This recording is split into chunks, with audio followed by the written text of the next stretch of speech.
Articleship, trust me this is the most beautiful phase in your life. जब आपको पता है कि आपको पढ़ाई करनी है, आपको प्रैक्टिकल ट्रेनिंग करनी है और कोई टेंशन नहीं है। ये कोई टेंशन नहीं है कि मुझे पैसे कमाना है, मुझे कोई रिस्पॉन्सिबिलिटीज नहीं है। So trust me, it is one of the best phase of your CA journey. मेरे लिए ये सेकेंड बेस्ट था बिकॉज मुझे स्टिल पढ़ाई करने वाला फेज बहुत ज्यादा पसंद है। बिकॉज उसमें क्या होता था, खाना है, पीना है, पढ़ना है, सोना है, that is it.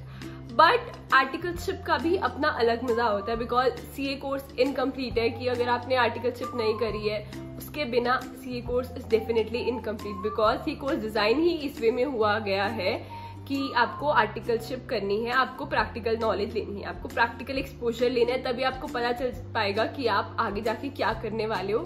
So that आपके लिए भी इजी हो जाए कि हाँ, मुझे आगे जाके पूरी लाइफ अब यही करना है अगर मुझे इस डोमेन में जॉब में जाना है तो। So definitely this is one of the most beautiful phase of CA journey, जहां आपको अभी तक तो आप सिर्फ बुक्स पढ़ते आ रहे थे, बट अब आर्टिकलशिप में आपको प्रैक्टिकल ट्रेनिंग मिलेगी।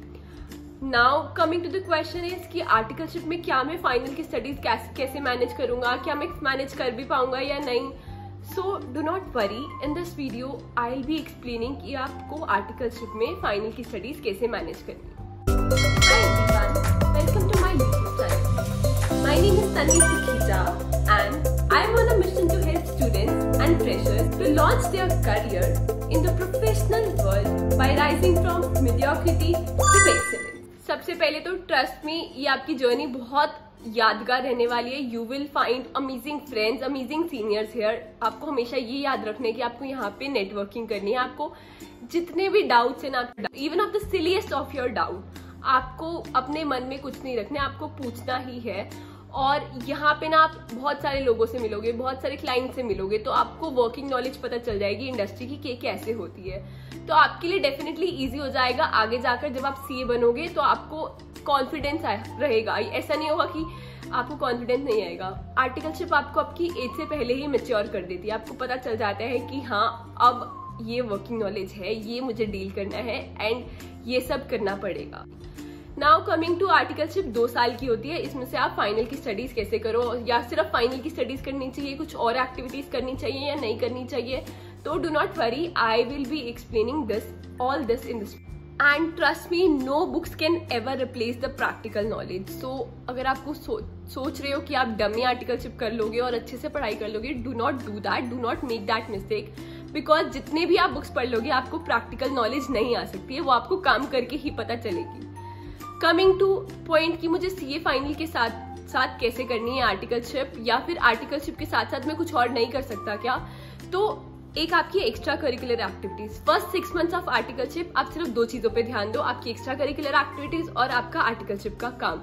अपना काम में अपना बाय हार्ट अपनी 100% दे दो और अच्छे से काम समझो। बिकॉज आपके लिए चैलेंजिंग होने वाला है। 16-17 साल के बच्चे या 18 साल के बच्चे जा रहे हैं आर्टिकलशिप करने। It is definitely challenging for them because उनको पता ही नहीं है क्या करना है, कैसे डील करना है। सीधा कॉलेज से निकल के, या अभी कॉलेज भी नहीं हुआ था, स्कूल से निकल के आप आ गए आर्टिकलशिप में। तो आई नो आपके मन में बहुत क्वेश्चन होंगे। मैं भी उस स्टेज पे थी। I was 18 when I started my articleship. तो डेफिनेटली एक चैलेंज आता है, बट हम इस चैलेंज को ओवरकम करेंगे बिकॉज सबने करा है एंड सबने अपने टाइम में अच्छा करा है। हमें भी पता है, हम भी कर लेंगे। Number 1 that is easiest of all कि आप एक्स्ट्रा करिकुलर एक्टिविटीज कैसे कर सकते हो। आईसीआई की साइट पे जाओ, अपकमिंग इवेंट्स देखो एंड उस इवेंट में either you can participate, either you can attend, you can definitely host, और यू कैन वॉलंटियर, और you can organise. So start आप पार्टिसिपेट से करो या फिर अटेंड करने से करो, तब आपको पता चलेगा कि उसका सिस्टम क्या होता है, मुझे ऐसे ऐसे करना है। आईसीआई की साइट पे जाके अपनी नोटिफिकेशंस ऑन कर लो अगर आपको एक्स्ट्रा करिकुलर एक्टिविटीज में पार्ट करना है। और 2 चीजें और है एक्स्ट्रा करिकुलर एक्टिविटीज के लिए। बॉम्बे चार्टर्ड अकाउंटेंट सोसाइटी आप कर सकते हो, देख सकते हो। और एक और साइट है which is chamber of tax consultant. यहाँ पे आपको एक्स्ट्रा करिकुलर एक्टिविटीज की पूरी डिटेल मिल जाएगी। माई सजेशन इज कि फर्स्ट 6 मंथ्स में आप अपनी एक्स्ट्रा करिकुलर एक्टिविटीज और अपने काम पे फोकस करो, सो दैट आप अपना आर्टिकलशिप का पीरियड अच्छे से एंजॉय कर पाओगे। Next 6 months is the time for you to focus on your work as well as the tuitions for practical subject. Practical subject की कोचिंग से स्टार्ट करेंगे बिकॉज हमें पता है उसकी कोचिंग्स में अमेंडमेंट्स बहुत कम आएंगी और हम कैसे अटेम्प्ट कर सकते हैं कोचिंग्स के लिए? हम सुबह जल्दी उठ सकते हैं, 1.5 से 2 घंटा आप कोचिंग देखो, उसके बाद आप जाओ आर्टिकलशिप पे एंड शाम को आर्टिकलशिप से आके आप रिवाइज करो जो आपने सुबह पढ़ा था और जो होमवर्क मिला है आप वो करो एंड सो जाओ। This is the easiest way. और वीकेंड्स और पब्लिक हॉलीडेज को हमें यूटिलाइज करना है to revise what all has been taught till now. उसमें आप अपना टेस्ट लोगे, चाहे कुछ भी आपको करना है, बट आप रिवाइज करोगे सो दैट आपको भूल ना जाए पिछले वाला जो आपने करा था। कई बार आपको ऐसा लगता है कि आर्टिकलशिप वाले आपको सपोर्ट नहीं कर रहे हैं या फिर बहुत ज्यादा काम आ रहा है तो आपसे मैनेज नहीं हो पा रहा, तो बच्चे क्या करते हैं आर्टिकलशिप टाइम में जहाँ ऑफिस होता है वहीं किताबें ले जाते हैं, वो पढ़ने लग जाते हैं। 2 कैटेगरी के बच्चे होते हैं, जिनसे पढ़ा जाता है ऑफिस में और जिनसे नहीं पढ़ा जाता। अगर आपसे नहीं पढ़ा जाता तो ये किताबें ले जाने का वो मत करो, स्ट्रगल इतना मत सहो, घर आके पढ़ो, उधर जाके चिल करो और काम पे फोकस करो। बट अगर आपसे पढ़ा जाता है, डिस्ट्रैक्शन नहीं होती, आप फोकस है कि पढ़ सकते हो, देन डेफिनेटली आप अपने ब्रेक आवर्स में या लंच टाइम में आप पढ़ सकते हो। बट नेक्स्ट 6 मंथ यानी फर्स्ट ईयर में I don't recommend you to take your books to the articleship, because काम पे भी आपको ध्यान देना है। 1 साल आपको अच्छे से काम करना है, तभी वो नेक्स्ट ईयर में आपके साथ भी कोऑपरेट करेंगे और आपको पढ़ाई के लिए अपना टाइम दे पाएंगे। तो I would want you to focus on your studies and your articleship work in first year.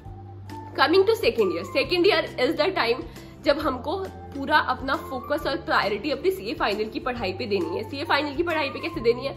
हम सेकेंड ईयर के फर्स्ट 6 मंथ्स में यानी 13 to 18 मंथ्स, उसमें हमें क्या करना है, अपनी सारी कोचिंग जो प्रैक्टिकल वाली है सारी खत्म कर देनी है एंड उसके बाद हम थ्योरेटिकल सब्जेक्ट की कोचिंग शुरू करेंगे। बिकॉज थ्योरेटिकल सब्जेक्ट की कोचिंग हम हमेशा एंड में करते हैं, बिकॉज अगर कोई अमेंडमेंट आ जाए तो हमारे लिए ज्यादा अमेंडमेंट ना बचे। और वैसे ही आपको रिविजन वाला करते रहना है सो दैट आप जो पढ़ रहे हो आपको रिवाइज हो जाए और शाम को आप उसको पढ़ो, गो थ्रू करो एंड देन होमवर्क करो एंड देन सो जाओ। सुबह जल्दी उठना है। कई बार आपको 2 कोचिंग अटेंड करनी होगी, तो एक कोचिंग सुबह करो, एक कोचिंग शाम को करो। आर्टिकलशिप में आप बहाने देना शुरू कर दो कि मुझे आज यहाँ जाना है, मुझे आज ये करना है, या फिर उनको क्लियरली बता दो कि आपकी कोचिंग है इसलिए आप नहीं कर पाओगे या फिर इसलिए आपको अब से जल्दी जाना होगा या अब से लेट आओगे। Clearly communicate them and if they don't support you, कई बार बहाना दे दो कि आज मुझे जाके ये करना है, आज मुझे इस इवेंट में जाना है और जाके पढ़ने लग जाओ। एंड एक चीज कहना चाहूंगी यार कि आपने अब सीए इंटरमीडिएट तक बहुत मेहनत कर लिया, आर्टिकलशिप रहेगी और आपकी सीए फाइनल रहेगी है। उन लोगों के लिए थोड़ी सी एक्स्ट्रा एफर्ट्स और डाल दो आर्टिकलशिप में। आपकी पेरेंट्स के लिए, आपकी मम्मा के लिए जो आपके लिए इतना खाना प्रिपेयर करते हैं या फिर कुछ भी होता है वो आपके लिए इतना साथ देते हैं, तो आपको उनके लिए थोड़ा सा एक्स्ट्रा एफर्ट लेना है। आजकल तो वैसे भी पेन ड्राइव कोचिंग आ गई, तो it is easier for you to study at home now. मेरे टाइम में मैंने तो इंस्टीट्यूट में भी कोचिंग जाके करी हुई है। सुबह 7 बजे कोचिंग होती थी, उसके बाद 7 से 10 कोचिंग जाके and then articleship and then फिर आके पढ़ाई करनी, तो बहुत डिफिकल्ट हो जाता था। अब थोड़ी सी लाइफ इजी हो गई है बिकॉज हमें पता है हम घर पे बैठ के आराम से चिल करके पढ़ सकते हैं। चाहे स्पीड बढ़ा लो थोड़ी सी अपनी ट्रेनिंग की, अपनी ट्यूशन की, बट ऐसा नहीं होना चाहिए कि अगर आपने स्पीड बढ़ा ली तो आपको समझ नहीं आ रहा। 1.25 या 1.5 रखो, बट इतनी ज्यादा मत करना कि आपको समझ ही ना आए, because you all are studying this for the first time. पहले टाइम में बहुत प्रॉब्लम आएगी। Make sure you clarify your concept, आपकी कंसेप्ट क्लियर हो और आपको सब अच्छे से पढ़ ले। And do not overexert yourself. I know it is very difficult, but और एक और चीज, स्लीप अच्छी लो, बट ऐसा कुछ नहीं है कि आप एक के पीछे दूसरे को बिल्कुल ही इग्नोर कर दो, यानी सी आर्टिकलशिप के पीछे अपनी फाइनल की स्टडीज बिल्कुल ही इग्नोर कर दो। I don't want you to do that either, because आपको सीए प्रीफिक्स लेना है, उसके लिए आपको एग्जाम्स भी अच्छे से देने होंगे। And I hope this video has helped you. If you like this video, please subscribe to my YouTube channel. Thank you for watching the video. Please give it a thumbs up and share it with your friends so that it may benefit them as well. In case you have any questions, you can reach out to me through Instagram, LinkedIn, or you may join my Telegram community. Do not forget to mention your biggest takeaway from this video in the comment section below.